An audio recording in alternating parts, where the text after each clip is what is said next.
ఒకానొక సమయం అయినప్పుడు ఎవరు వస్తున్నారంటే ఆయన దగ్గరికి? సుంకరులు, పాపులు. ఎందుకు వస్తున్నారు? ఆయన బోధ వినుటకు ఆయన దగ్గరకు వచ్చిచుండగా. ఏమంటే ఆయన బాధ వింటుంటే వారి హృదయాలు మార్పు చెందేవి. క్రీస్తు వారు మాటలు వింటుంటే వారు మనసు మార్చుకునేవారు.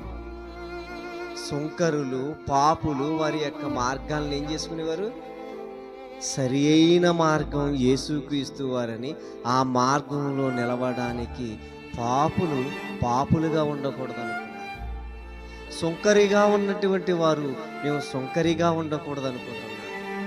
అందుకే ఆ మహనీయుడైన క్రీస్తును వెంబడించడానికి ఆయన వెంట వెళుతున్నారు. ఇలా వెళుతున్న క్రమంలో అక్కడ ఏం జరిగిందంటే, పరిసయ్యులు, శాస్త్రులు ఏం చేశారంట? చూశారట. యేసుక్రీస్తు వారిని వెంబడిస్తున్నటువంటి సుంకరులు, పాపులను ఎవరు చూశారు? శాస్త్రులు, పరిసయ్యులు చూసి, ఇతడు పాపులను చేర్చుకుని వారితో కూడా భోజనం చేయుచున్నాడని చాలా సనుగుకున్నారు. ఏం చేస్తున్నారట వీళ్ళు? సనుక్కుంటున్నారట. ఏం బోధకుడండి! ఏంటి పాపులతో తిరుగుతాడేంటి? పాపం చేసేవారితో ఉంటాడేంటి? సుంకర్లతో తిరుగుతాడేంటి? సుంకం వసూలు చేసేవారితో ఉంటాడేంటి? అసలు అలాంటి వారి సాంగత్యం వద్దని మోషే ధర్మశాస్త్రం మనకు నేర్పలేదా?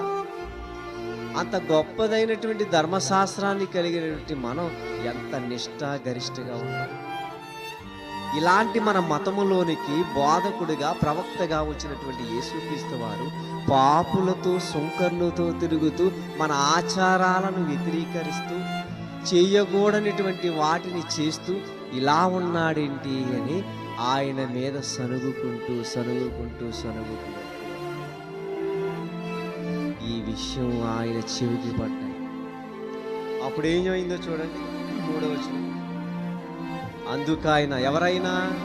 యేసుక్రీస్తు వారు వారితో ఈ ఉపమానం చెప్పాడు. అర్థం చేసుకోండి అయ్యా, ఈ ఉపమానాన్ని చూసి మీరు మనసు మార్చుకోండి అని ఎవరికి చెప్పాడు? శాస్త్రులు, పరిసయ్యులకు చెబుతున్నాడు. ఏమని?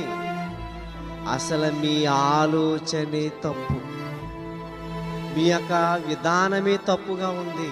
అసలు ఏం జరుగుతుందో ఈ ఉపమానం చెప్తాను వినండి అన్నప్పుడు, మీలో ఏ మనుషునికైనా 100 గొర్రెలు కలిగి ఉండగా వాటిలో ఒకటి తప్పిపోయిన ఎడల అతడు 99 అడవిలో విడిచిపెట్టి తప్పిపోయినది దొరుకు వరకు దానిని వెతిక వెళ్ళడా? ఏమన్నాడు? ఇదిగో నీకు ఒక 100 గొర్రెలు ఉన్నాయి. ఆ 100 గొర్రెలలో ఒక గొర్రె తప్పిపోతే ఆ 99 వాటిని పక్కన పెట్టి తప్పిపోయిన ఒకదాని గురించి నువ్వు వెతకడానికి వెళ్ళిపోవా? ఇదిగో ఈ పాపులు అంటున్నావే నువ్వు, ఇదిగో ఈ సుంకర్లు అని నువ్వు వేరు చేస్తున్నావే, వీరు తప్పిపోయిన వారు. ఇదిగో తప్పుపోకుండా మీరు ఉన్నారని అనుకుంటున్నారు, బాగానే ఉంది. కానీ మీలో నుంచి కొందరు ఏమైపోయారు? తప్పిపోయారు. ఇప్పుడు వారిని నేను వెతికి రక్షించాలి. రక్షించకపోతే నా యొక్క రాకకు ఉన్న పరమార్థం ఏంటి చెప్పండి? మీరు విన్నవారికే చెబుతున్నారు, వింటున్న వారితోనే మాట్లాడుతున్నారు.